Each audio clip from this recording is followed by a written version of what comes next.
Good evening all and welcome to another video on All How the Ale. It's Saturday night, which means it's craft beer night, and the beer we're going for tonight hails from Yorkshire. It's from Whitby. It's this one. It is the Whitby Brewery's Fossil Fuel New England IPA. And I'm sticking this one in the craft section. I know they're inherently a traditional ale brewery, but this is their crafty type offering, so that's why I'm doing it on a Saturday. It's brewed in the shadow of Whitby Abbey, obviously. And it says, our hazy New England IPA is brewed with a bolstering blend of American hops, a traditional banger of a beer. To look at, it's hazy, the aroma is stone fruit and mango, and it's pillowy soft in the mouth. Stone fruit, does it have mosaic? Hopefully. Your ingredients are water, malted barley, roast barley, oats, wheat malt, hops, and yeast. And it says Whitby Brewery stands in the shadow of the Abbey. Surrounded by rugged headland and stormy seas, we work hard to create some of the best beers around. And great brewery. I've been a few times, and great scenery, great town. Great part of the world is North Yorkshire. But we're here tonight for the beer. So without further ado, we're going to get it out into a glass and see what we think. I'm not pouring it into my Whitby glass because that's a pint, and this is only a 440ml can. It's a slightly lively one. And we're going to pour it into my teku carefully because, like I say, it's lively. The pour is hazy, very lively actually. I say it's hazy, mostly head that. Oh, it's been carefully looked after. Anyway, it's a gassy beer. It's like those cigarettes you saw in The Fifth Element. You know, it's 90% filter, 10% cig. In this case, it's 90% head. Well, 75% head, 25% beer. It is slightly hazy. It's a golden colour. And, massive 3 fingers of tight white head. Let's have a whiff. Slightly tropical. Citrusy.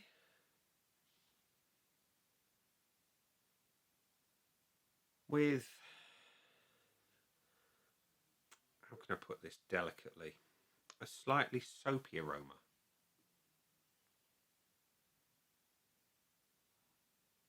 But yeah, there is some stone fruit there, mango, and some citrus. Yeah, smells all right. Like I say, that little hint of soap is a little disconcerting, but anyway, it's all right. Let's have a taste. Cheers.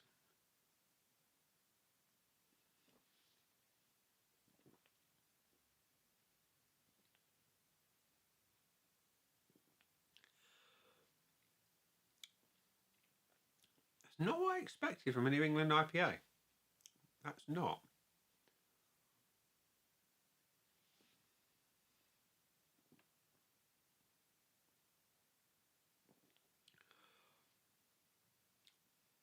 It's slightly tart.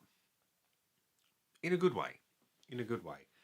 Think passion fruit. Think tart raspberry of all things. It's well hopped. It is.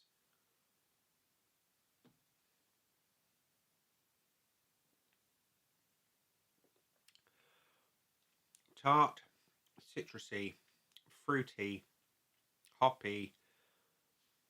It's got a wine-like thing going on.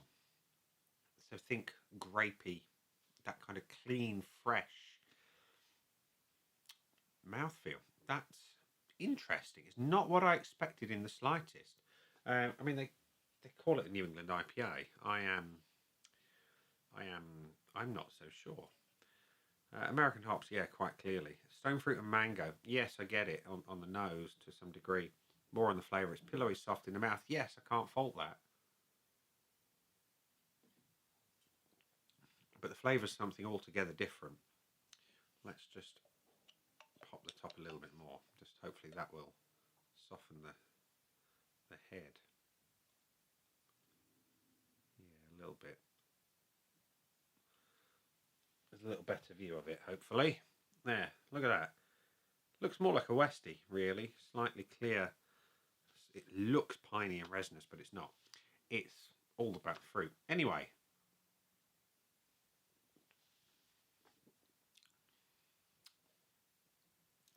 Yeah. Let's go to the scoreboard of joy. It currently looks like so. Void of anything. Let's fill it in. Visually, I like the clarity on the beer. I do. As much as I like a hazy beer, I am a fan of a more clear beer. And I like the colour. I do like the tightness and the persistence of the head. However, I suspect that there is something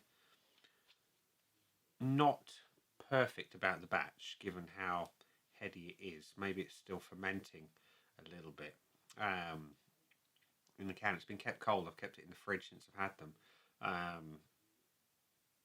Yeah, visually, I like the look of it.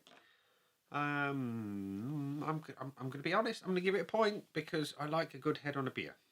Aroma, it's a game of two halves, right? I like the citrus that I get. I like the stone fruit that I get. Less of a fan of the mild green hairy lip squid that I'm getting on the nose. That I do not think is intentional. I think there might be something about the batch. This is difficult. I want to give it something, but that soapiness is really, it's like a durian fruit. If you smell it first, you really wouldn't want to drink it or eat it in the case of the durian. This is soapy, which is a shame. I'm going to be brutal. I'm going to say nothing on the nose on this one, unfortunately. There are elements I like, but that soapiness is really killing it. The body, spot on. Can't fault that.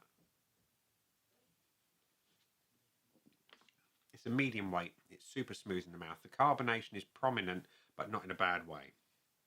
Again, I can't fault the body. I like that a lot. And give it the full point. And the flavour, right? Whilst it's not your typical soft, pillowy flavours of a New England IPA, I like it for what it is, but I have to score it as a New England. If this was just down as an IPA, it would be different. And I would have given it more points, but it's soft and juicy. It is, absolutely. It's missing that real element of a New England. It's got too much tartness for a New England. And like I said, if I was scoring this as an IPA, I'd be giving it a 0.8. But as a New England, it's missing that hop chewiness, that little bit of soft, sweeter citrus flavour. I'm going to go the 0.5. And the finish. On a New England, I like them juicy and hoppy and pretty long. This one is juicy and hoppy and it's reasonably long. There is more parity with a New England style finish here than there is on the main flavour.